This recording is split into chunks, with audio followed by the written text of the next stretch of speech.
Olá, pessoal, bom dia. Eu sou a Laura Guaitolini, moderadora desse webinar. Vocês estão no webinar de mudanças climáticas, oferecido pela Schneider Electric. Estamos aguardando a conexão dos demais participantes. Vamos iniciar em 1 minuto.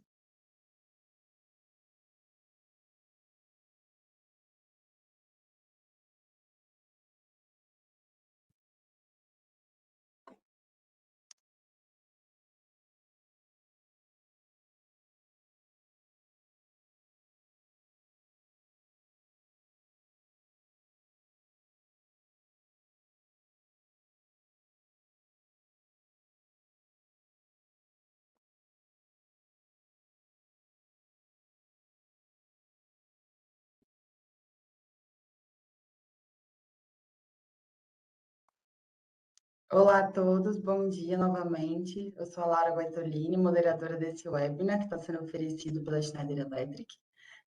Nós iremos iniciar agora nosso encontro sobre estratégias corporativas de mudanças climáticas. Sejam muito bem-vindas e bem-vindos. Agradecemos a todas e todos pela presença de vocês aqui hoje. Eu sou a Laura Guaitolini, desenvolvedora de negócios de sustentabilidade. Você é a mediadora desse webinar. Quem oferece esse webinar é a área de Sustainability Business da Schneider Electric, que é a nossa consultoria de energia, renováveis, eficiência energética e sustentabilidade. Antes de nós iniciarmos, queria dar alguns recadinhos aqui. Queria lembrar que essa sessão está sendo gravada e após o evento, todos os inscritos vão receber a gravação por e-mail. E gostaria ainda de comentar que os microfones vão ficar mudos e o chat vai estar disponível para envio de perguntas a todo momento. Vocês podem acessar o chat pelo ícone de 3 pontinhos no final da tela, ali embaixo da tela inicial. E no final do webinar a gente vai ter um espaço reservado para perguntas e respostas, tá? Então podem encaminhar as perguntas e comentários por esse chat. Então, queria começar apresentando a nossa agenda do dia. A gente vai iniciar conhecendo um pouco melhor os nossos palestrantes convidados, trazendo um contexto sobre o tema. Depois, vamos passar para o tema de descarbonização, onde a gente vai focar em iniciativas e metas. Vamos falar de metas baseadas na ciência, vamos falar sobre uma jornada net zero, e depois, na segunda etapa, na terceira etapa, a gente vai falar sobre riscos e oportunidades associados a mudanças climáticas. E, finalmente, no último bloco, a gente vai conhecer a experiência de uma empresa convidada em sua jornada de clima. Então, agora nós vamos conhecer os nossos especialistas convidados. Gostaria de pedir para a Amanda iniciar as apresentações, por gentileza, Amanda. Bom dia, pessoal. Obrigada, Laura. É um prazer estar aqui nesse painel com um time de peso, palestrantes de peso. Meu nome é Amanda, eu sou consultora do movimento Ambição Net Zero e estou aqui à disposição para esclarecer suas dúvidas sobre essa iniciativa bastante recente e inovadora do Pacto Global da ONU no Brasil. Obrigada. Obrigada.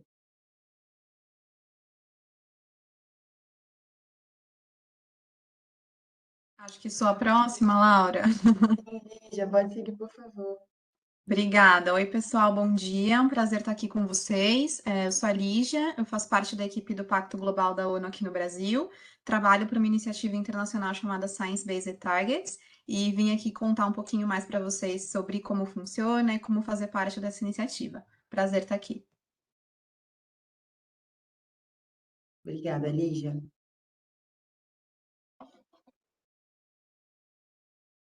Você poderia ser o próximo, por favor?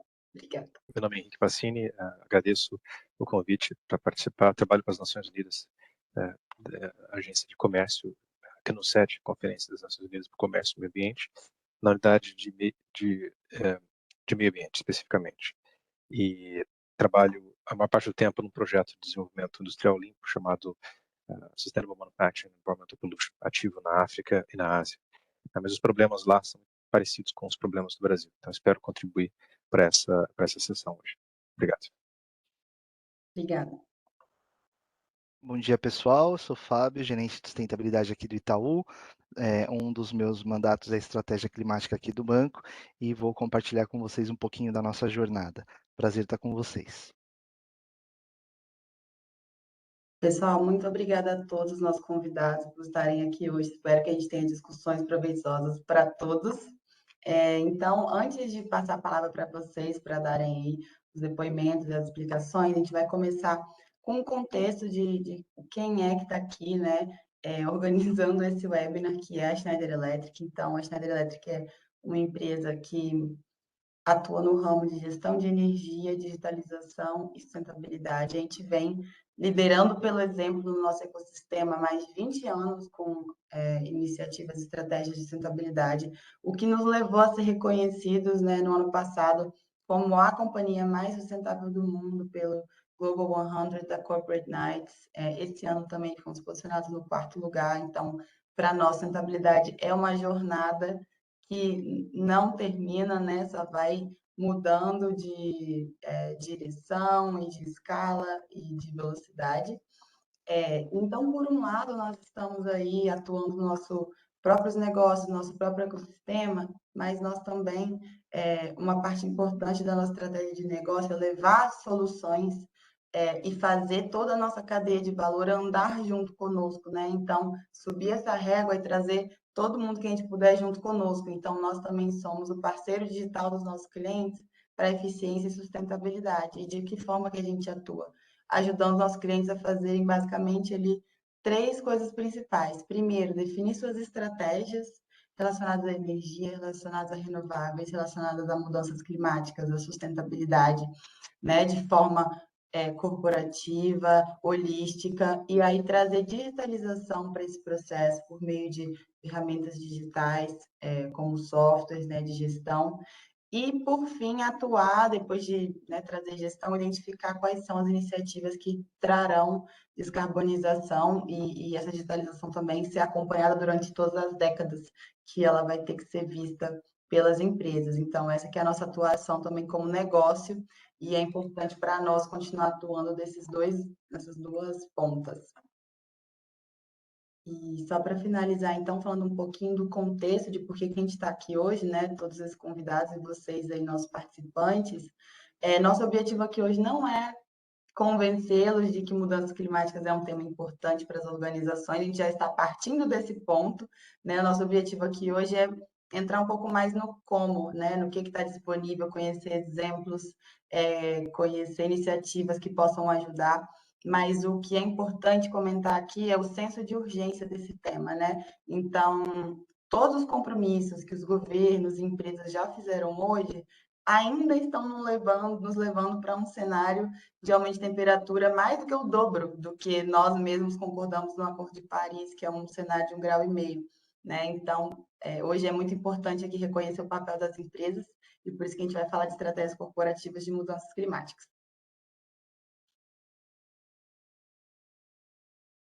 E quando a gente fala, né, de estratégias corporativas de mudanças climáticas, elas são compostas de descarbonização. Então, vamos entender qual é a pegada hoje, né, do negócio e que iniciativas podem ser feitas para que isso seja reduzido, mas também, né, o mundo já está em transformação, as mudanças climáticas estão em curso, então a gente, além do Race to Zero, para chegar a zero, né, emissões, a gente tem o Race to Resilience, né, para que os negócios e o mundo possam se adaptar. Então, as apresentações que vocês vão ver aqui vão estar divididas em 2 blocos. Esse primeiro bloco para falar de descarbonização e depois para falar de adaptação também. Então, a gente já vai dar início aqui, na verdade, ao nosso primeiro bloco, com a Amanda. Então, Amanda, por favor, a gente adoraria aí de escutar de você sobre o movimento e como isso pode ser uma ferramenta para as empresas nas jornadas climáticas delas. Obrigada.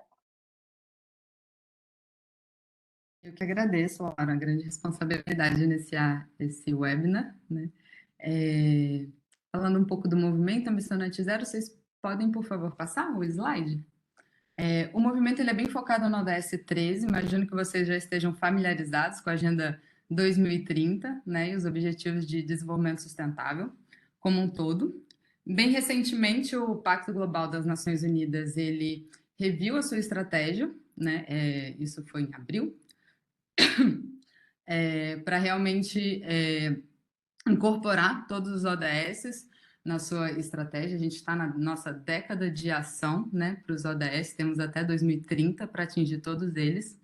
E essa estratégia, que é chamada de Ambição 2030, né, foi criado também os movimentos focados em alguns dos ODS, né, o nosso ODS do Movimento Ambição Net Zero, o ODS 13. Esse slide só para explicar um pouquinho para quem não conhece o Pacto Global, né, nós somos um braço das Nações Unidas que engaja o setor privado, né, em temas de desenvolvimento sustentável, mudanças climáticas, direitos humanos, né, é uma rede gigantesca, né? O Pacto Global da ONU no Brasil é uma das 70 redes locais do Pacto ao redor do mundo inteiro, né? E são mais de 20 mil empresas engajadas em 164 países. Né? Vou falar um pouquinho mais da Ambição 2030 e como que ela chega aqui no Movimento Net Zero. Pode passar, por favor? Pensando exatamente que, como a Laura colocou, né? As empresas precisam agir já, né? No nosso prazo para realmente descarbonizar está cada vez mais curto, né? E pensando o que o Pacto Global da ONU no Brasil, como que ele poderia apoiar as empresas nesse momento de urgência, né? Nessa emergência, olhando para o ODS 13, como eu coloquei, o Pacto entende, né, que as empresas elas têm um papel fundamental para o alcance do ODS 13. Né? E o papel das empresas é definir metas de redução de emissões ambiciosas com base na ciência, de forma a garantir que, de fato, elas estejam num caminho de descarbonização, né? De fato, estejam apoiando uma redução significativa das emissões de gases de efeito estufa. Próximo slide, por favor. O Ambição 2030, então, é um movimento, né, que quer trabalhar com o setor empresarial de forma colaborativa, né? Para aderir, a gente pede que as empresas elas estabeleçam compromissos individuais, mas coletivamente a nossa meta, né, a nossa meta coletiva é chegar em 2030 com uma redução de 2 gigatoneladas de CO2 equivalentes, né? Essa é a nossa vamos dizer, a nossa visão de futuro, né? A nossa grande ambição mesmo até 2030. Pode passar, por favor. E como que a gente vai fazer isso, né? Como eu falei, para aderir ao movimento, as empresas membros do Pacto Global, né? Elas estabelecem elas assinam essa carta compromisso, né? Estabelecem compromissos individuais que estão alinhados a outras iniciativas do Pacto Global e da ONU como um todo, de apoio às empresas, né? Nessa sua trajetória de descarbonização, como já comentado aqui, né? O Race to Zero, o Business Ambition, né? E também, né, ela está muito conectada com o Science Based Target. Logo em seguida, vocês vão ter a fala da Lígia, que vai explicar tudo, né? E a gente está muito conectado. Né? A ideia é que as empresas, ao assinarem a nossa carta compromisso do movimento, elas não somente se comprometem a publicar anualmente seu inventário, a fazer a contabilização das suas emissões e publicizar esse relatório, mas também a reduzir, né, as suas emissões alinhadas aos critérios do SBTi, né, ou formalizando o compromisso, né, a gente dá um prazo aí de 12 a 24 meses para fazer esse compromisso. Próximo slide, por favor. E como que a gente ajuda as empresas, né?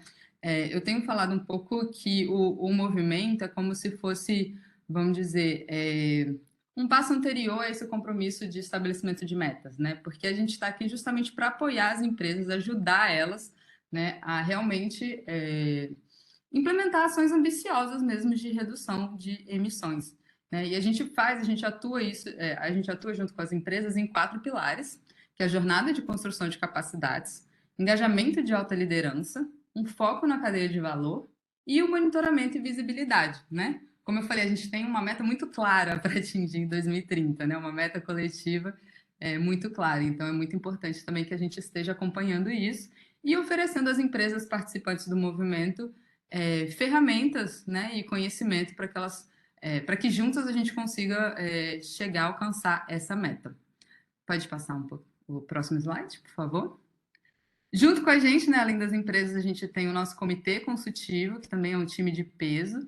Recentemente, como eu falei, é uma iniciativa muito recente, o movimento, né? Foi lançado em abril desse ano, a estratégia Ambição 2030, e junto com os movimentos, além do movimento Net Zero, existe outros, focados em outros ODS, como Elas Lideram, né? Também tem o Mente em Foco, que são diferentes ODS.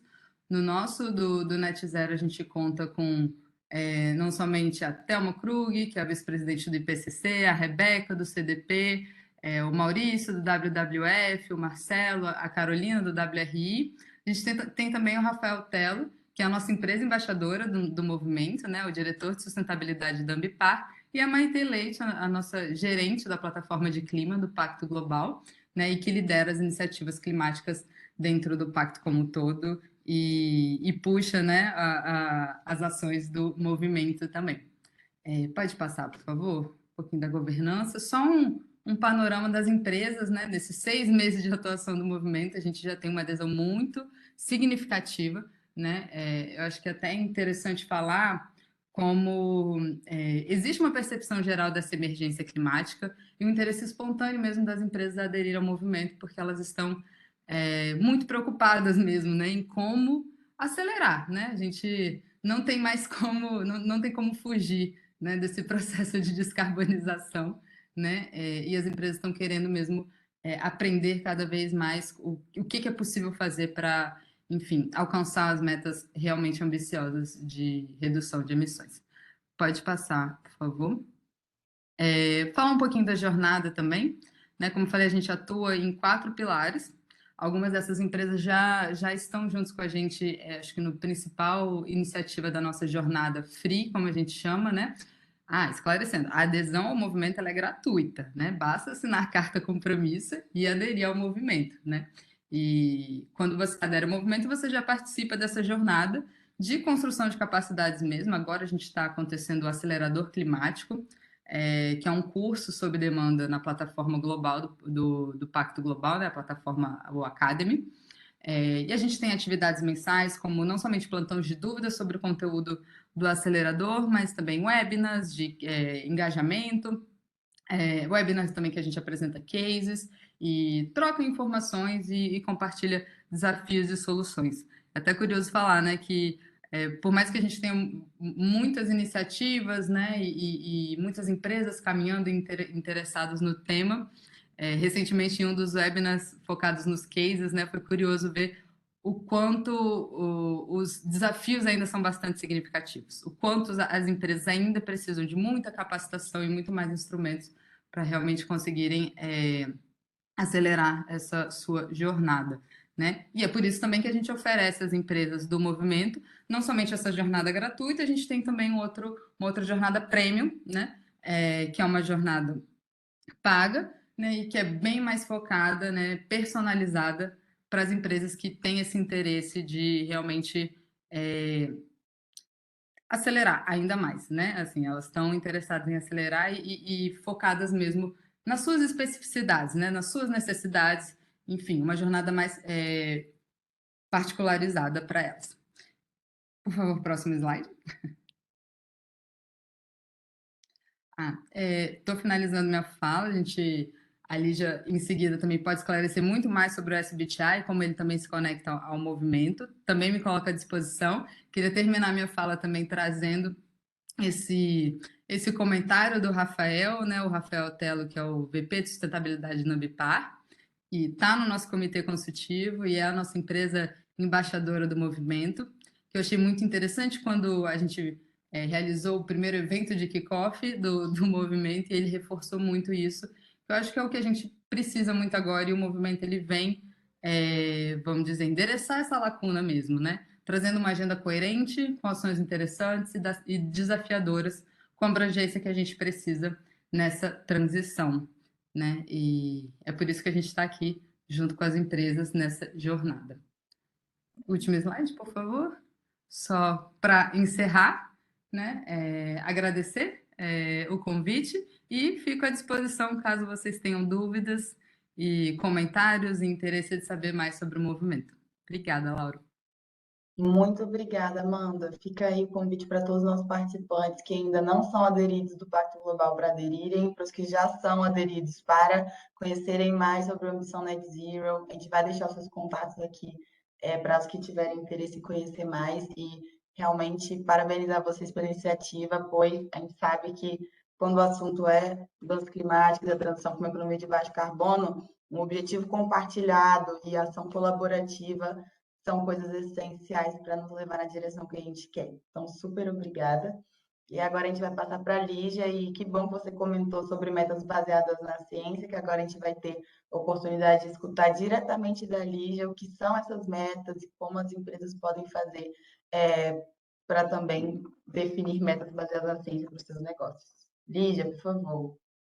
Obrigada, Laura. Oi, pessoal. Bom, feliz de estar aqui com vocês.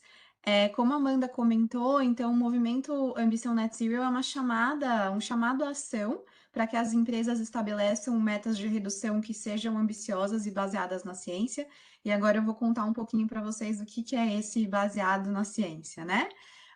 Então, gente, o que é uma meta, que a gente diz uma meta de redução de emissões que seja baseada na ciência? Ela é aquela meta de redução de emissões que indica para as empresas quanto e em que velocidade elas precisam reduzir as suas emissões de gases de efeito estufa para que a gente realmente limite o aumento da temperatura global a 1,5 graus Celsius, e então que a gente cumpra com os objetivos que foram trazidos ali pelo Acordo de Paris. E o que acontece? Muitas vezes as empresas têm metas de redução de emissões, o que é muito importante, né? É super necessário, mas geralmente essas metas estão alinhadas às estratégias internas das empresas, ao que é possível reduzir das suas emissões naquele momento. E, infelizmente, globalmente, nós chegamos num momento em que isso não é mais suficiente. A gente precisa de metas que sejam realmente ambiciosas e que reduzam as emissões de uma forma que a gente limite o aumento da temperatura a 1,5 graus Celsius. Então, uma meta baseada na ciência e aprovada pela iniciativa Science Based Targets, ela indica justamente para as empresas quanto precisa ser essa redução de emissões. Próximo slide, por favor. Contando um pouquinho para vocês sobre os números, né, da iniciativa Science Based Targets hoje, então, o que nós fazemos na iniciativa Science Based Targets é disponibilizar para as empresas métodos e ferramentas para que elas justamente entendam quanto elas precisam reduzir das suas emissões para contribuir para o alcance dos objetivos do Acordo de Paris. E, além disso, a gente também analisa e aprova as metas dessas empresas. E aí, essas metas passam a ser consideradas como baseadas na ciência. Globalmente, a gente tem hoje 3.865 empresas comprometidas com a iniciativa, então comprometidas em elaborar uma meta de redução de acordo com os critérios da SBTi, e dessas empresas, 1.834 já tiveram as suas metas aprovadas, então já passaram por todo o processo de elaboração e aprovação dessas metas. E aí, no próximo slide, eu vou contar aqui um pouquinho para vocês sobre a nossa trajetória na América Latina.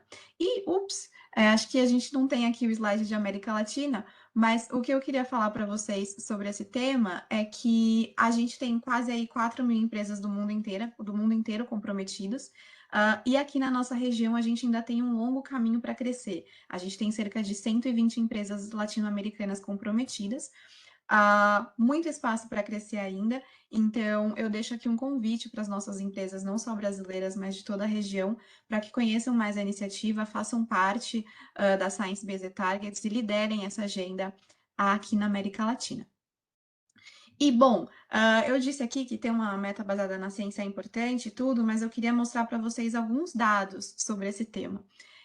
Então, a gente vem sistematicamente mapeando quanto as empresas que têm uma meta aprovada pela iniciativa estão realmente reduzindo das suas emissões, que é o que importa ali no final do dia, né? E aí, de acordo com os dados do ano passado, né, de 2021, nós percebemos que as empresas que têm uma meta aprovada pela SBTi, elas reduziram as suas emissões de escopos 1 e 2 em 29% entre 2015 e 2020. Essas metas, elas cobrem cerca de 1/3 da economia global, que é equivalente a 38 bilhões de dólares. Então, realmente, aí é um número muito, muito significativo, tanto em termos de redução de emissões, quanto em termos de cobertura financeira, digamos assim, da economia global. E essas metas baseadas na ciência, elas já foram adotadas por empresas de 70 países, em 15 setores distintos da economia. Então, essas metas, elas são realmente para empresas de qualquer porte e de qualquer setor, com exceção atualmente do setor de petróleo e gás, para o qual a gente ainda está elaborando métodos específicos, então as empresas desse setor ainda não podem fazer parte da iniciativa, mas todas as outras de qualquer outro setor estão super convidadas para aderir. O próximo slide, por favor. E aqui, gente, também queria compartilhar um pouquinho com vocês que a iniciativa ela tem se tornado um standard ou uma diretriz que vai além do setor privado. Isso porque a gente já tem visto governos nacionais, né, de outros países pedindo para que as suas empresas tenham metas baseadas na ciência para demonstrar justamente liderança e ambição climática. E aqui a gente tem dois casos bem interessantes. O primeiro deles é do governo britânico. Então, ali no ano passado, justamente por esse momento do ano, né, quando a gente estava preparando para a COP26, o governo britânico, um dos critérios para empresas que queriam patrocinar a COP26 era que elas tivessem uma meta baseada na ciência aprovada pela iniciativa Science Based Targets, justamente para que elas pudessem demonstrar uma ação climática aí bastante ambiciosa e séria. E a gente tem um outro caso bem interessante, que é o do governo do Japão. Então, há alguns anos, o governo do Japão colocou como meta que queria ter 100 empresas japonesas com metas baseadas na ciência aprovadas até dezembro de 2020. E aí o governo criou uma série de ações para fomentar e apoiar as empresas nessa jornada e deu super certo. Atualmente a gente tem 278 empresas japonesas com metas aprovadas, e hoje o Japão é o segundo maior país em número de empresas com metas aprovadas na iniciativa, ele está atrás apenas dos Estados Unidos. Então, eu trago esse dado aqui para vocês para mostrar que a iniciativa, além de ser um compromisso do setor privado, ela tem se tornado também um direcionador do próprio setor público para que essas empresas demonstrem ação climática ambiciosa. O próximo, por favor.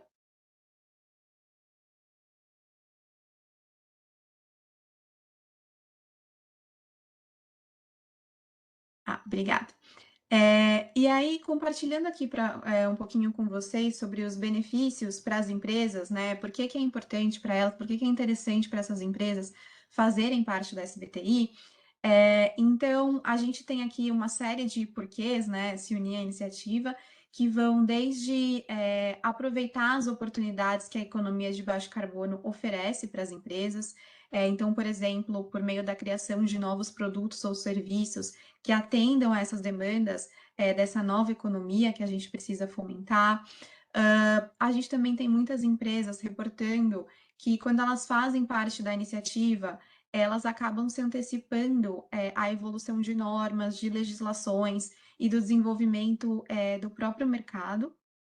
Então, elas se antecipam nessa mitigação de riscos da transição e elas também se sentem mais aptas a, por exemplo, contribuírem para a elaboração de novas normas ou de novas legislações sobre o tema das mudanças climáticas, justamente porque elas estão aí liderando essa agenda. Essas empresas também dividiram com a gente que um dos benefícios para fazer parte da iniciativa é que elas elas se sentem mais competitivas frente aos seus concorrentes, seja porque elas criaram novos produtos, porque elas saíram na frente nessa agenda, seja porque elas estão minimizando os custos relacionados com a transição, por exemplo, os custos relacionados com energia, mas elas se veem aí ganhando espaço frente aos seus concorrentes. E um outro ponto bastante relevante que as empresas têm compartilhado com a gente é que elas veem que elas também atendem de uma forma mais efetiva à expectativa de diversos grupos de interesses com os quais elas se relacionam. Então, por exemplo, dos próprios financiadores nacionais e internacionais, que têm requerido cada vez mais que empresas tenham metas baseadas na ciência, e aí, fazendo parte da iniciativa, elas conseguem atender a esses interesses de uma forma muito pragmática, mostrando ali um resultado bastante concreto. E esses dados que eu trouxe aqui para vocês foram trazidos para a gente por CEOs de empresas que já têm metas aprovadas. Então, aí, a partir da experiência que essas empresas têm vivido e sentido na prática, elas trouxeram esses dados para a gente. E eu não me lembro agora se eu tenho mais algum slide ou se eu encerro a minha apresentação aqui. Acho que esse era o meu último slide. Deixo vocês aí com a Laura. Obrigada, gente. Obrigada. Tem algum comentário final, Lígia? que deixar o convite, né, para as empresas conhecerem mais sobre a iniciativa. Estou aqui super à disposição para fazer essa ponte com vocês e tirar qualquer dúvida que vocês tenham, mas me ajudem aí a que a gente tenha mais empresas da América Latina comprometidas e demonstrando essa ação ambiciosa, essa ação climática ambiciosa e tão necessária para o nosso atual momento. Sim, com certeza, Lígia. Então, a gente também vai compartilhar os seus contatos aqui e fica esse grande convite para que as empresas também conheçam um pouco mais sobre o que são métodos baseados na ciência e como elas também podem trazer isso para os seus negócios. Bom, pessoal, então a gente está finalizando o nosso primeiro bloco sobre descarbonização e só para fechar aqui, trazendo um pouco das ideias que a gente viu da Amanda e da Lígia, né? E de como uma estratégia corporativa de mudanças climáticas pode ser ou deve ser, é uma jornada, né? Então, as empresas devem caminhar esse caminho, ele tem passos, ele tem desafios, ele tem momentos diferentes, dependendo da localização geográfica, do contexto econômico, etc. Mas existe uma espécie de, vou chamar de um framework, ou de um caminho que pode ser possível, né, que várias empresas façam. E esse caminho, vocês estão vendo aqui no começo desse gráfico, que está escrito escopo 1 e 2 e escopo 3. Isso é um baseline, né, de emissões. Então, as empresas conhecerem os seus impactos, né, de todas as suas operações e da sua cadeia de valor do upstream e do downstream, é essencial para definirem os passos, né, do futuro. Então, começando essa jornada aí no baseline, né, e pensando nos seus negócios a longo prazo, que é essa rampinha que vocês estão vendo aí, a gente espera que os nossos negócios cresçam, certo? Mas a gente espera que eles cresçam desacoplando o consumo de recursos naturais e a emissão de gás de efeito estufa do resultado dos negócios. Mas a gente sabe que ainda é muito provável que isso vai acontecer um pouco até que a gente consiga fazer esse desacoplamento. Então, a gente faz projeções para o futuro, começa a gerenciar esses dados. Então, é muito importante que, como é uma jornada longa, de décadas, que as empresas tragam gestão, e aí por isso que a gente sempre bate no ponto da digitalização aqui nessa gestão. E, lógico, sempre tentar evitar emissões, né, ao invés de depois ter que lidar com o impacto dessas emissões que já foram feitas. E aí, olhando para o longo prazo, vocês estão vendo aqui embaixo, está escrito SBT, né? Então, existem alguns tipos de metas que podem ser feitos, e o padrão ouro hoje, alinhado com a ciência climática, é fazer Science-Based Targets, ou então, né, interinas ou net zero. As empresas podem ainda fazer outros tipos de metas, tanto ao mesmo tempo, né, com as Science-Based Targets, ou não. Então, por exemplo, metas de neutralidade, que quando vocês conversarem com a Lídia, vocês vão entender qual que é o papel de neutralidade e de offsets dentro da estratégia de Science-Based Targets.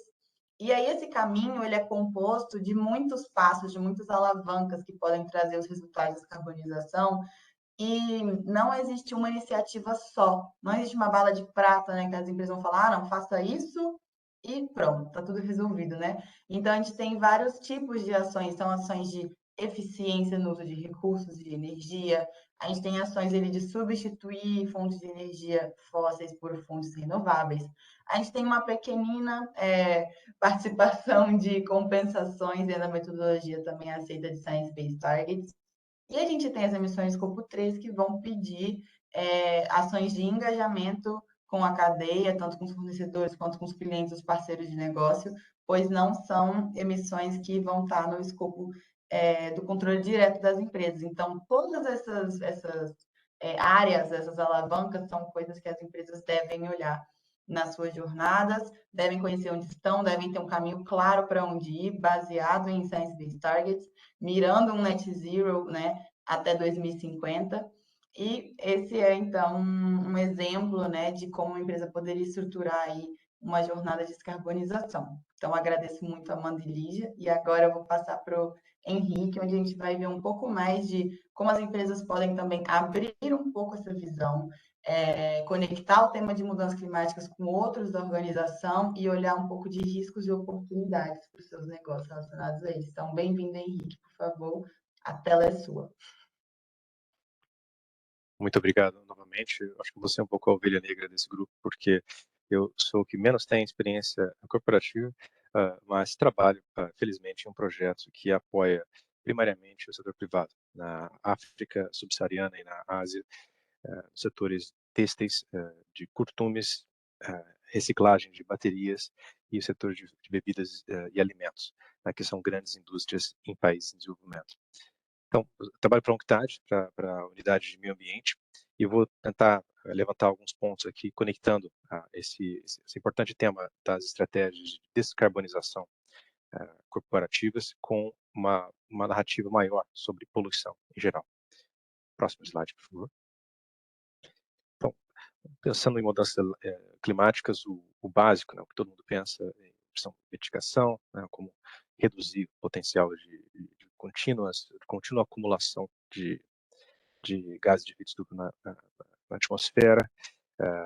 Tem várias maneiras de fazer isso, né, apostando mais em eficiência, em renováveis, em inovação industrial e logística, e também a segunda questão grande discutida é a questão da adaptação. A próxima das Nações Unidas, e para muitas empresas que trabalham com populações fragilizadas em vários locais do mundo, a adaptação é fundamental, porque é a maneira de lidar, né, com mudanças que muitas vezes já são inevitáveis advindas das mudanças climáticas. E a adaptação requer a proteção do capital humano, proteção da cadeia de suprimentos de empresas, a proteção de assets existentes, né, e também, muitas vezes, a extensão da responsabilidade corporativa, inclusive para aspectos sociais e ambientais, além do que era feito até então. Próximo slide. Talvez o grande ponto da minha fala aqui vai ser, vamos olhar para carbono e dar um passo para trás, né? O carbono é um dos problemas que nós temos, um mundo descarbonizado, né? Um mundo de empresas de zero carbono, né? Inclusive até o escopo 1, 2 e 3, pode ainda assim ser um mundo sujo, um mundo ruim, um mundo onde as pessoas têm problemas de saúde advindos da poluição. Então, o carbono é um dos problemas, entre vários relacionados à sustentabilidade, cobertos pelos ODS, né? E também que envolvem um grande universo aí de coisas para atrair nossa atenção. O Stockholm Environment Institute o Stockholm Resilience Center publicou um artigo muito famoso, se não me engano, na Science or Nature, em 2009, mostrando as fronteiras planetárias, né? E ele toca bem esse assunto de que a mitigação de carbono é uma das dimensões que nós devemos tentar. Existem outras, ecotoxicidades, a formação de ozônio, a eutrofização de águas, tudo que tem impacto nos seres humanos e também nos ecossistemas e de vários efeitos rebounds. Próximo slide, por favor. Alguns exemplos práticos do nosso trabalho, né? O que está trabalhando com a Organização Mundial de Comércio, também como parte desse projeto com o governo inglês que nós temos, chamado Sustainable Manufacturing and Environmental Pollution, na identificação de alternativas ao plástico, né? O plástico é um grande problema, é um produto essencialmente de carbono, né? A maior parte dos plásticos são feitos com carbono novo, né, que é extraído do petróleo e processado. Então, nós estamos olhando mundos alternativos. O que pode ser utilizado ao invés de plásticos? E, interessantemente, se você comparar um prato de isopor, né, que é um tipo de plástico, com um prato de fibra vegetal, né, acho que de arepa, que é areca leaves, que é um prato que tem muito na Europa, nos Estados Unidos, em coquetéis alternativos, que quer mostrar um pouco de toque ambiental, acho que muitas empresas usam isso também. Você vê que muitas vezes o prato, se olhar na categoria Global Warming embaixo, o prato de isopor ele tem, na verdade, uma pegada de carbono menor do que o prato de fibra vegetal. Então, todas as escolhas, sejam elas no mundo de energia ou no mundo de materiais, né, tem que ser bem conscientes das poluições, dos tipos de poluições, inclusive focando em carbono, da poluição do upstream, né, de onde vêm as coisas, o quanto que é emitido nesse processo, no processamento, né, que é o midstream, e também no downstream. Essa visão de ciclo de vida, que não é algo que nós, economistas, aprendemos na universidade, é algo mais de engenheiro, é muito importante para fazer escolhas melhores, né? Sair de um material ou de um sistema problemático e trocar para um outro que entrega uma vantagem líquida, né? Então, no caso das alternativas vegetais ao plástico, algumas delas são perigosas, porque elas envolvem uma intensidade de carbono maior do que o que elas estão substituindo, no caso, o plástico. Próximo slide, por favor. Outro exemplo interessante é a sacola plástica, né? A sacola plástica é um caso um pouco dramático aqui, ela é muito menos intensiva em carbono do que a sacola de papel. A sacola de papel é vista como uma alternativa sustentável e ela tem a característica de sustentabilidade. A sacola de papel, ela biodegrada mais rápido, né? Ela não é tão bioacumulante no meio ambiente, né? A capacidade dela de penetrar organismos vivos é muito menor, mas ela é mais intensiva em carbono. Então, para uma empresa, para uma cadeia de comércio, né, de bens de consumo, essa transmaterialização tem que ser bem pensada, porque ela pode afetar, claro, a imagem da corporação e também a total pegada de carbono com essas microações, ou microdecisões de escolher um material específico ao invés de outro. O melhor material é o não material, né? É você reusar o material que já existe, ou a sacola que já existe em casa, ou você desenhar sistemas de provisão de serviços que não tenham a embalagem, não tem uma pegada material muito grande, porque com a pegada material, né, com embalagens pesadas, você sempre tem uma sombra de carbono por trás muito alta. E outros poluentes, como analisados aí em parâmetros de ciclo de vida. Próximo slide, por favor. Isso é um gráfico, espero que ninguém consiga entender isso completamente, mas é um gráfico só para ilustrar a complexidade dos tipos de poluição que existem relacionados aos setores da economia e a complexidade, ou talvez o número de alternativas de sistemas de tratamento desses tipos de poluição. Né? Então, é importante pensar que para todo tipo de tratamento de poluição, de ar, a água principalmente, você precisa de energia. É importante que essa energia seja uma energia descarbonizada, energia limpa.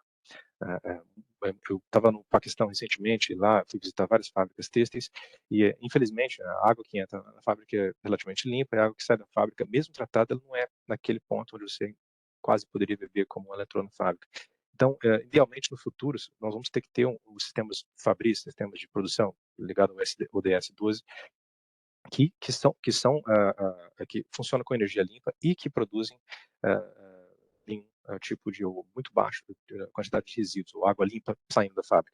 Nós não estamos lá ainda. Né? E para conseguir essa água limpa saindo da fábrica, você precisa de muita energia, você precisa de osmose reversa, né? Sistemas que a Schneider Electric deve estar ativa, e que são sistemas caros em termos de custo energético, e idealmente custo energético limpo. Próximo slide. Isso é uma ilustração, né, do que eu tirei, o que sai de uma fábrica. A poluição é bem clara e a necessidade de energia para limpar o meio ambiente, uma vez contaminado, e também para prevenir a contaminação muito alta. Então, para terminar aqui, nós temos no mundo em volta da gente de energia e materiais, né, as corporações também, e a sustentabilidade toca ambos aspectos. As empresas têm uma responsabilidade maior, principalmente em países em desenvolvimento, onde a governança corporativa é inclusive mais forte ou mais pronunciada do que a governança pública. Muitas vezes empresas mudam mais, investem mais em sustentabilidade por demandas de multinacionais do que por demandas de leis locais, né, especialmente em países em desenvolvimento. Então, achar oportunidades onde as empresas podem ganhar a oportunidade de crescimento com essa descarbonização e com a redução de poluição, por exemplo, usar renováveis competitivos ou transformar resíduos atuais em materiais valiosos, né, para você utilizar em outros processos, é um grande tema que nós estamos tentando trabalhar nas Nações Unidas com vários parceiros, nesse projeto de 24 bilhões de libras da Inglaterra. Bom, vou parar aqui. Muito obrigado. Henrique, muito obrigada, super interessante essa perspectiva que você trouxe, de que a estratégia corporativa de mudanças climáticas não está em um vácuo, né? Ela está conectada com os temas de ODS, ela está conectada com a estratégia geral de sustentabilidade, que esses temas têm interconexões, têm sinergias, têm interrelações que às vezes a gente não percebe, né? Assim, um olhar superficial, então também fica aí o lembrete a todos os nossos participantes de que tudo que a gente viu de descarbonização até agora, né, também deve ser olhado na perspectiva mais holística e geral da empresa e do lugar onde ela está inserida, né, que ela é parte de um todo. Então, muito obrigada. pela sua contribuição. E agora a gente vai convidar o Fábio para contar uma história de uma experiência super rica de também mudança climática e sustentabilidade corporativa do Itaú. Obrigada, Fábio. Eu que agradeço, Laura. Prazer estar aqui com vocês, conhecendo aqui um pouco mais da estratégia de vocês também, ouvindo meus colegas, alguns que eu já conheço há algum tempo e que eu tenho trocado muito ao longo dessa jornada, que é uma jornada de aprendizado, né? A gente, sempre digo, a gente não faz isso sozinho, a gente constrói em conjunto e é um desafio setorial, né? Não é um desafio só nosso. Eu que passo o slide ou alguém passa para mim? Ah, legal, obrigado. O Itaú não começa essa jornada hoje, a gente está olhando para os temas ESG, né, no geral, ESG da sigla em inglês, Meio Ambiente, Governança e Sustentabilidade e Sociedade, perdão. E quando a gente olha para a questão climática, a gente tem uma trajetória que remonta aí pelo menos desde 2008, quando a gente iniciou a contabilidade de gases de efeito estufa, dos escopos 1 e 2, escopo 1, a nossa operação própria, as emissões dos nossos prédios administrativos, das nossas frotas de veículo, das nossas agências, escopo 2, a nossa energia, e depois a gente evoluiu também para a cadeia de valor, pelo escopo 3. Então, a frota de veículo dos nossos funcionários, o transporte, os prestadores de serviços, nossos principais fornecedores, os nossos resíduos, né? Tudo isso foi incorporado também. E depois a gente passou aí a fazer a compensação dessas emissões. A gente entrou também por um compromisso com grandes empresas para que a gente olhe para isso com bastante cuidado e tenha critérios para que essa compensação seja feita por meio de créditos que de fato tenham uma performance de carbono garantida, e depois a gente foi caminhando nessa jornada, incorporando aí em 2018 o banco adere ao TCFD. O TCFD significa Task Force on Climate Related Financial Disclosure, é um padrão para a gente identificar e incorporar riscos e oportunidades climáticas na estratégia, na governança, na gestão de metas e métricas da organização e no risco, na gestão de riscos, né, da organização. A gente hoje consegue incorporar essas recomendações no banco como um todo. O banco tomou a decisão de trazer isso como um critério multidisciplinar, orientando a estratégia do banco nessa direção. A gente continua evoluindo, começamos a investir no mercado de carbono, não só como compensação das nossas emissões, mas olhando isso como uma ferramenta que pode auxiliar as empresas a fazer essa transição para uma economia neutra em carbono, entendendo compensação como uma ferramenta, não como uma solução, uma ferramenta que tem a sua data de finalização, já que todos nós estamos aqui alinhados a uma estratégia de sermos carbono neutro, de chegarmos a 2050 zerados aí na emissão de carbono, atendendo ao Acordo de Paris, como já foi colocado aqui também, né, por todos os outros palestrantes. E a gente chega nessa curva aqui em 2021 assinando o compromisso de, junto com outros bancos, de nos juntarmos a essa aliança global que é o Net Zero Bank Alliance. Pode passar, por favor.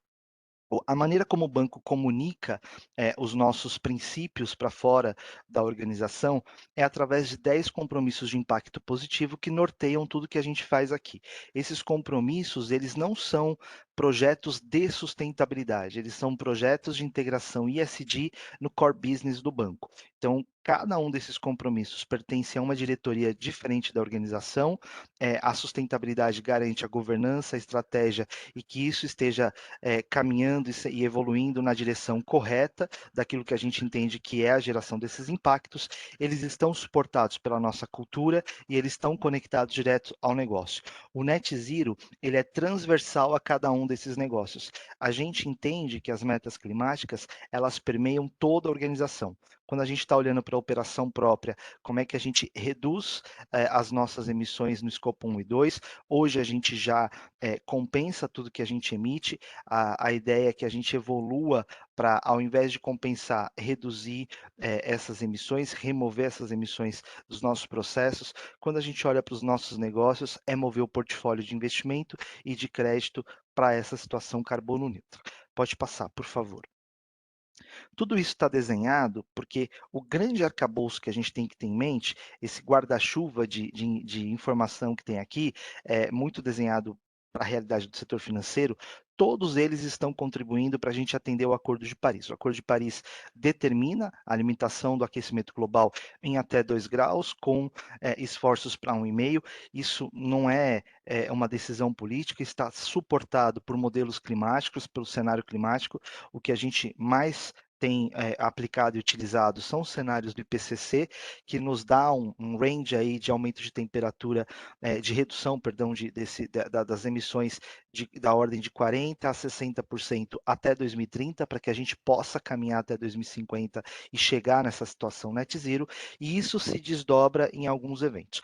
O TCFD, importante trazer que ele não nasce de uma ação de uma organização não governamental ou de alguma organização que tenha um foco em meio ambiente, que são super válidas e a gente trabalha com todas elas. Mas pela primeira vez ele nasce no coração do sistema financeiro.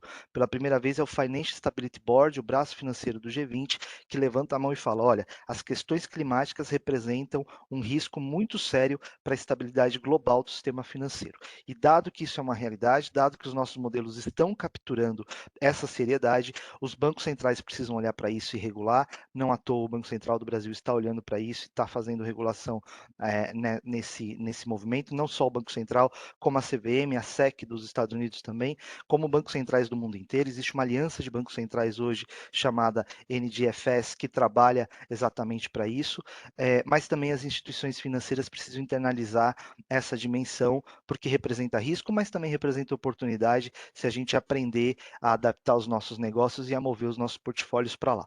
Os princípios de responsabilidade bancária das Nações Unidas surgem para nortear uma série de questões relacionadas ao negócio bancário. E o princípio número 1, ele nos traz o alinhamento também ao Acordo de Paris. Disso vem o Net Zero Banking Alliance, nos propondo esse alinhamento a um banco Net Zero em 2050, e aí vem uma série de derivações que todos esses a gente faz parte como instituição financeira. Pode passar, por favor. A partir disso, o banco ele então comunica ao mercado essa intenção via o nosso CEO de que em 2050 seremos net zero, e para chegar lá a gente começa a trabalhar internamente em qual é a mudança operacional que a gente precisa entregar, o que a gente precisa ter dentro de casa para fazer esse shift, para fazer essa alteração. Essa estratégia ela está alicerçada em 2 grandes pilares. O primeiro, obviamente, é o investimento em inovação tecnológica. Não há como a gente descarbonizar os setores da economia se a gente não passar por essa transformação e essa mudança de tecnologia. Todos os setores carbono intensivos que a gente tem hoje, não só no Brasil, mas no mundo, são essenciais para a continuidade da nossa atividade, da nossa vida. Então, todo mundo aqui usa oil and gas, todo mundo aqui usa cimento, todo mundo aqui usa transporte, todo mundo aqui usa produtos da mineração, agricultura e tudo mais, né? Se a gente colocar todos os setores aqui, a gente consome esses produtos. O desafio está na descarbonização desses setores.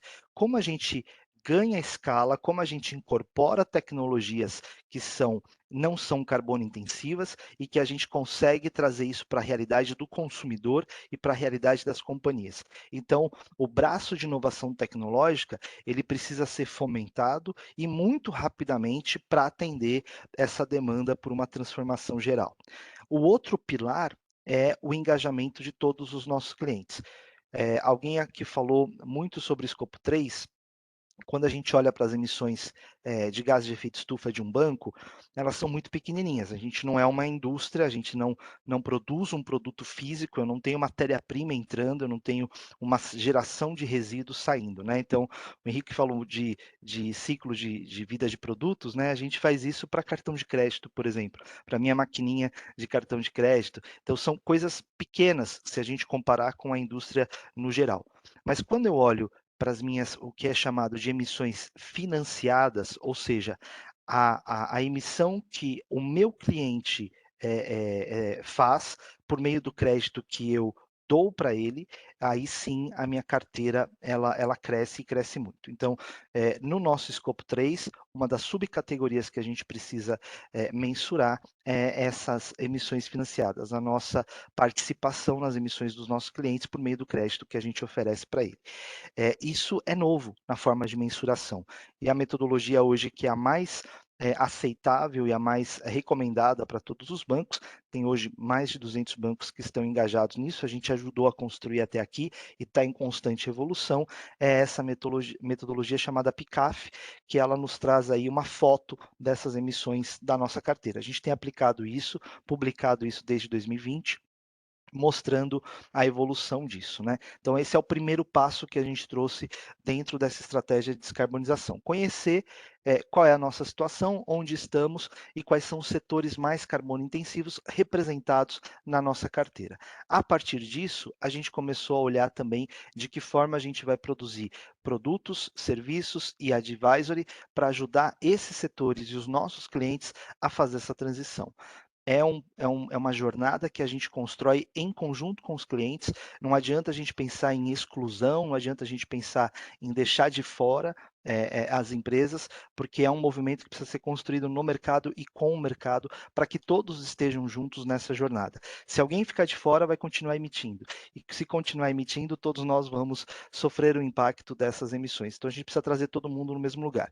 A gente, então, começa a investir numa iniciativa do Cubo. O Cubo é uma frente de trabalho do Itaú para as startups. A gente ali tem uma curadoria muito específica focada em diferentes frentes de atuação.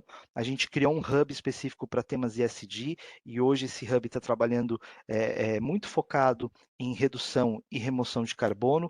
Já temos 28 startups nesses segmentos atuando com a gente. A proposta é a gente criar discussão entre as grandes empresas e as startups para trazer quais são os desafios da descarbonização de cada um dos setores e como as startups podem produzir tecnologia para ajudar a cada um dos pequenos, médios e grandes desafios a serem endereçados e as empresas começarem essa jornada. Também há uma produção de conteúdo muito focado na realidade dos negócios para a gente trazer esse debate à tona. A gente tem olhado também para algumas restrições mais carbono intensivas, então quando a gente olha para a indústria de carvão, na realidade brasileira, não faz o menor sentido, dado a nossa matriz energética. Então, a gente aprovou um plano de saída do carvão, ao mesmo tempo que a gente também aprova um plano de investimento em renováveis para essa substituição.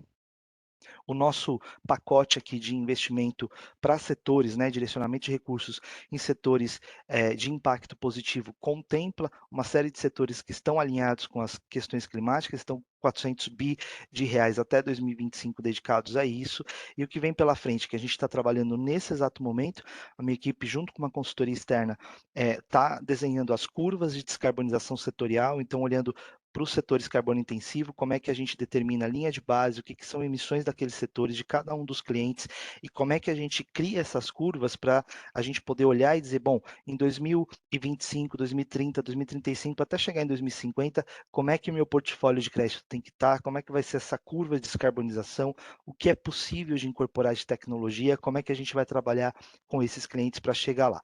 Há também um desafio aqui da gente olhar dados base, questões ESG que hoje não estão presentes nos relatórios das companhias no nível que a gente precisa, e não é responsabilidade das companhias, é um mundo novo, a gente está trabalhando em conjunto para que isso seja estabelecido, o CDP tem nos ajudado muito e outras bases de dados, e há uma construção aqui de um modelo operacional novo, uma incorporação dessa dimensão carbono que vai permear toda a organização, todas as áreas aqui do banco, né?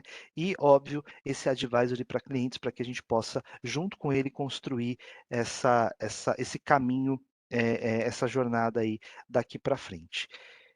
Você pode passar, por favor? E o que fica aqui de lições aprendidas? Sei que eu estou com o meu minutinho final, mas eu vou deixar alguns recadinhos, né? aqui, essa jornada, esse conhecimento é tão novo que a gente precisa, o banco é muito conservador, né, naquilo que ele faz o tempo todo, que é a gestão de recursos e a gestão de risco, é a intermediação financeira. Mas aqui a gente precisa não ter medo de errar. Aqui a gente precisa aprender com o erro, a gente precisa aprender fazendo, a gente precisa colocar esses modelos climáticos em prática, observar como é que é o impacto deles, o que está rolando e fazer as adaptações necessárias ao longo do tempo.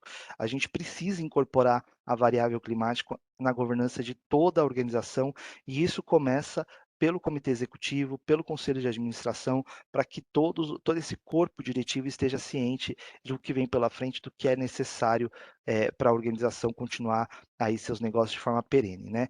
Tem aqui uma construção de cenários e de modelos que sejam utilizáveis pelas áreas de negócio, mas que também apontem o caminho, as tendências que vêm pela frente, para que a gente possa adaptar cada um dos nossos negócios a essa nova realidade. Riscos é fundamental que adapte seus modelos para capturarem o impacto das mudanças climáticas nos negócios, mas que também saibam mensurar o impacto dos nossos negócios nas mudanças climáticas. É uma via de mão dupla, né? Já existe aqui conhecimento no Brasil, a gente sempre ouve, mas é muito baixo, é global, já existe conhecimento no Brasil, esse conhecimento é crescente, a gente pode já começar um trabalho aqui utilizando o que está sendo produzido localmente, trocando experiências como essa que a gente está fazendo aqui, aprendendo uns com os outros e olhando também o que vem de oportunidade pela frente. Existe um ecossistema de trabalho internacional, o Pacto está aqui com a gente tem o SBTI, a gente tem o GFANS, tem o NSBA, a gente carece de representação brasileira para as discussões dentro desses organismos, trazendo os pontos de vista da nossa realidade.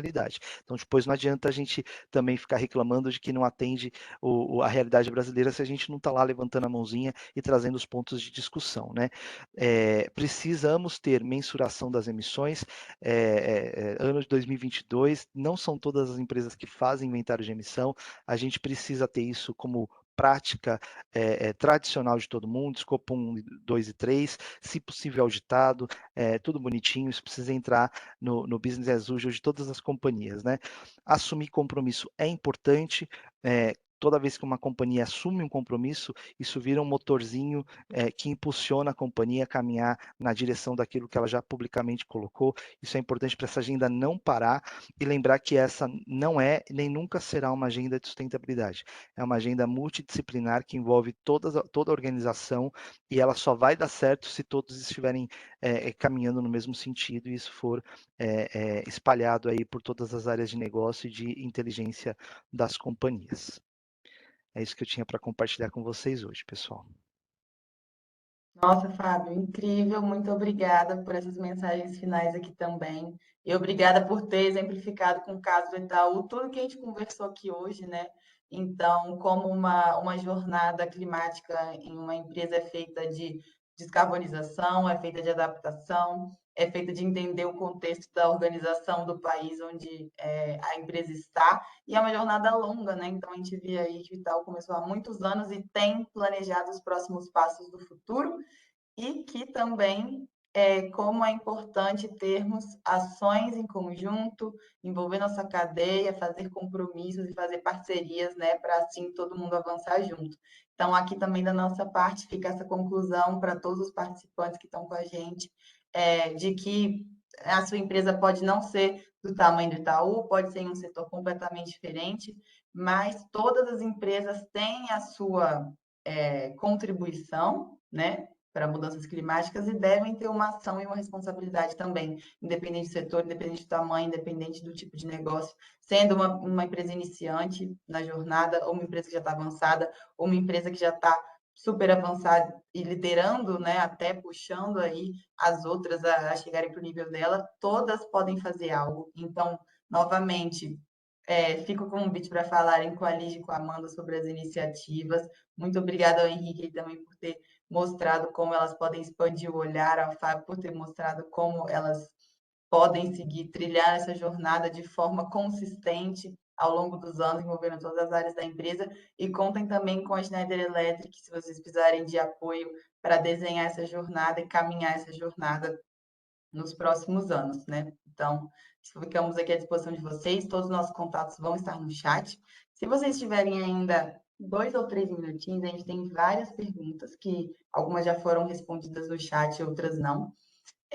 Mas se vocês tiverem, não sei se a Lígia, a Amanda, a Fábio e Henrique vão poder ficar mais 5 minutinhos. Os que puderem ficar, tem uma pergunta aqui, Amanda, que a gente recebeu no chat, que pergunta como que a gente mede a descarbonização, como que a gente sabe que a empresa está descarbonizando ou não, né?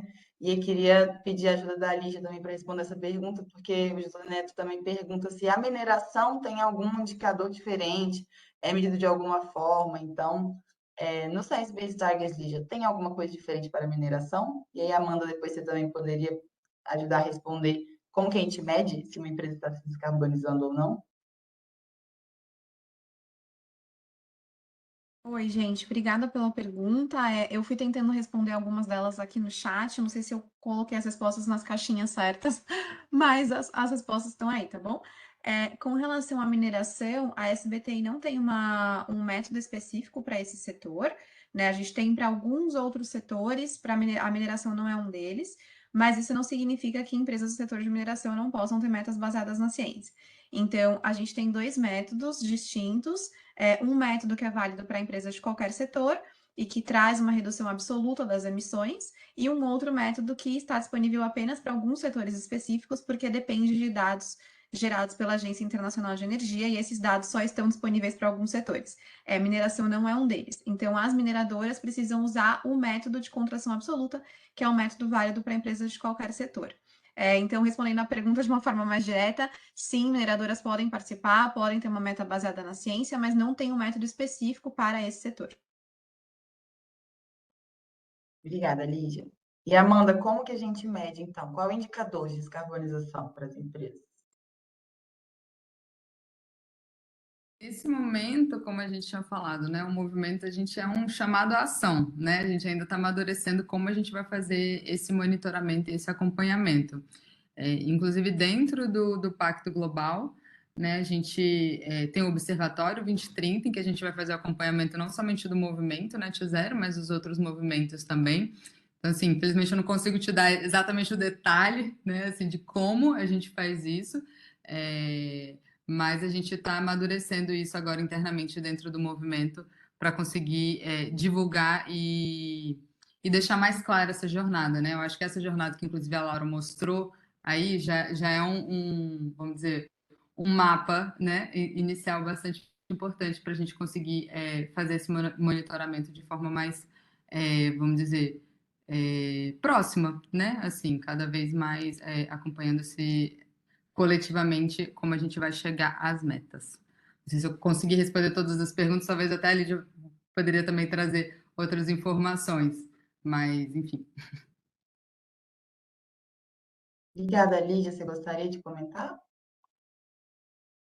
Falando especificamente sobre o movimento, então, como a Amanda comentou, os indicadores, né, para a gente entender se essas empresas vão reduzir as suas emissões em 2 gigatoneladas, que é o objetivo final ali do movimento, isso vai ser coletado a partir de fontes públicas das empresas, né? Então, a partir do que elas publicam nos seus relatórios de sustentabilidade, nos seus inventários do GHG Protocol. A partir desses dados públicos, a gente tem um conjunto de indicadores que foi elaborado e que está sendo trabalhado com as empresas que são parte do movimento, para a gente monitorar a redução a partir de cada um desses marcos. Se eu não me engano, são cerca de 6 ou 7 indicadores que estão disponíveis na página do movimento, e aí vocês podem consultar em detalhes como a gente vai monitorar isso ao longo do tempo, né, até 2030, para entender se a gente chegou nessa redução de 2 gigatoneladas. Certo, obrigada, Lígia, Amanda. E só para também complementar para a resposta para o José Neto, a forma direta, né, simples com que as empresas fazem isso é calculando seus inventários de gás de efeito estufa todos os anos. Então, elas calculam suas emissões, como o Fábio falou, isso é essencial, é básico, e aí a gente vai acompanhando ano a ano como que estão avançando essas emissões. E aí, os indicadores que a gente pode ter são muitos, né? Pode ter indicadores absolutos, pode ter indicadores relativos por receita do negócio, por toneladas produzidas, por várias coisas, mas no fim do dia, precisa estar calculando o inventário. Tem várias formas de fazer isso, tem formas de fazer isso em plataformas digitais, por exemplo, mas é o papo para uma outra conversa. Obrigada pela pergunta, José. Tem uma pergunta aqui também para o Fábio, que pergunta, né, vendo todos esses compromissos do Itaú, de Net Zero, de mudanças climáticas, e pensando que tem um monte de empresas tomando crédito, né, com o banco para suas atividades, o que isso impacta para as empresas que estão no portfólio do Itaú, Fábio? Nesse primeiro momento, é uma visão bastante positiva, né? Uma visão de ajudar as empresas a fazerem uma gestão dos seus negócios, considerando as variáveis climáticas, e o banco ajudando nessa transição, por meio de produtos, por meio de advocacy, de advisory, né? Para que essa transição aconteça respeitando cada tamanho de empresa, cada segmento, cada momento tecnológico. Agora, é importante que a gente entenda que esse compromisso ele existe porque isso representa um risco. E as empresas que hoje não estão olhando para as questões climáticas, elas tendem a estar expostas a riscos cada vez mais fortes, tanto do ponto de vista de risco físico, então exposição a eventos climáticos extremos em que ela não está preparada ou ela não tem resiliência para lidar com isso, ou até mesmo a questões de risco de transição, uma taxação de carbono, um provável embargo ou um fechamento de mercado, como a gente tem visto aí projetos nascendo em outras regiões. Então, quando a gente olha para o longo prazo, empresas que estão fora de compromissos ou não estão olhando para esses compromissos, obviamente terão uma precificação maior de risco aí por todos os players de mercado, não só pelo Itaú, mas porque de fato elas estarão numa jornada mais arriscada aí por parte de investidores e financiadores. E eu aproveito a minha fala para me despedir de vocês, eu fico à disposição para falar depois, responder outras questões, mas eu preciso ir para uma outra reunião agora, pessoal. Foi um prazer estar com vocês. Prazer foi nosso, Obrigado. Fábio. Muito obrigada. Nós vamos todos nos despedir aqui, então queria agradecer imensamente a vocês, nossos especialistas convidados, por essa discussão aqui que a gente teve hoje. Agradecer a todos os nossos participantes pela participação ativa, pela discussão aqui no chat, no Q&A. As perguntas que a gente não conseguiu responder agora, a gente vai encaminhar a resposta para vocês no chat, tá bem? Então, muito obrigada e nós nos vemos na próxima. Bom dia a todos. Obrigado. Bom dia a todos.